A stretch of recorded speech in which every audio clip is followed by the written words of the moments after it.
Unload Inside Me 20-pack, Collection 5, written by Kimmy Welsh, Tori Westwood, Connie Cuckquean and Millie King, narrated by Sierra Kline, Minka Tomlinson, Kelly Morgan, Allison O'Keefe, and Edie Olliver.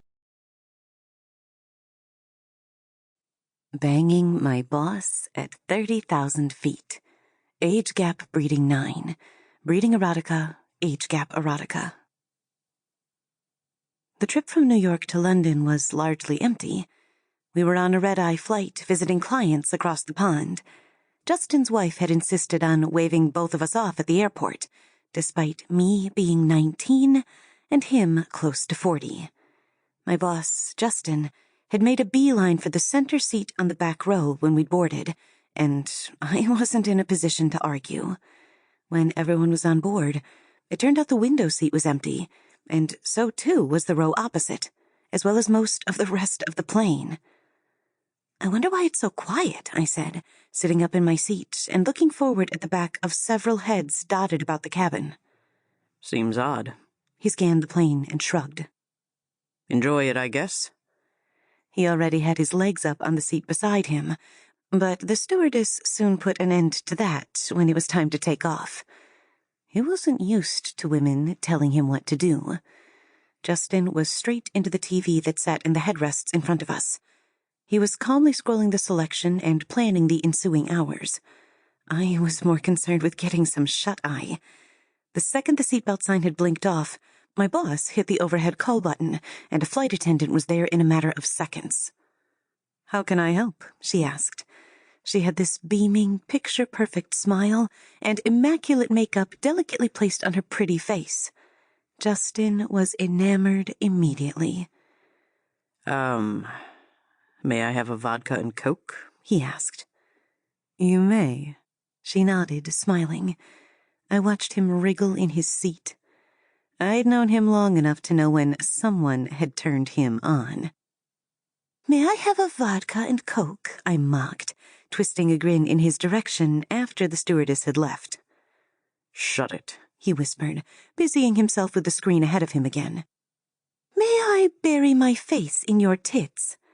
Justin laughed. "If only." I tapped the screen ahead absent-mindedly until the stewardess returned. She leaned across me and placed Justin's drink on his tray table.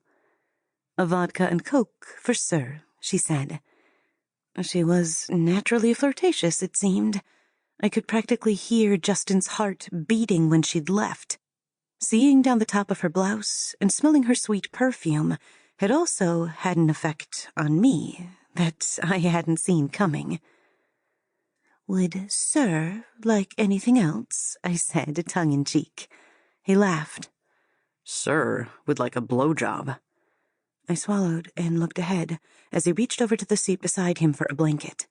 He passed me one, too, and I wrapped it around me, slowly succumbing to the white noise hum of the air conditioning as it blasted into the fuselage. Before I knew it, I drifted off to sleep. It felt deep and long. I dreamt briefly of the stewardess, seductively sauntering down the aisle as a flock of doves erupted behind her. Ahead of her stood Justin, staring forward in awe. I watched from the seat, as though the spectacle was a play on stage. Neither of them seemed to notice me. When she was within range of him, she gripped the inside of her blouse and pulled hard, popping off the buttons and sending her name tags spiraling into the cabin. Justin's jaw dropped open, and so did mine. She approached him and clasped the back of his head. Then she pulled him into her cleavage and tossed her head back. Her hair unwound and flowed outwards. Her long, slender neck flexed as her mouth opened to speak. She breathed out the words seductively. "Fasten your seatbelts," she said. "We're experiencing turbulence." My brow furrowed, and the engine noise returned to my ears. "We should be through it in a matter of minutes," the voice said, and I realized now that it was coming from the speakers overhead. I blinked back to the world and shook my head, wondering how long I'd been out. I looked over at Justin, who was turned towards the window, glancing sideways at the television. "Seatbelt on," I said, touching his shoulder. He startled, and Sample complete. Ready to continue?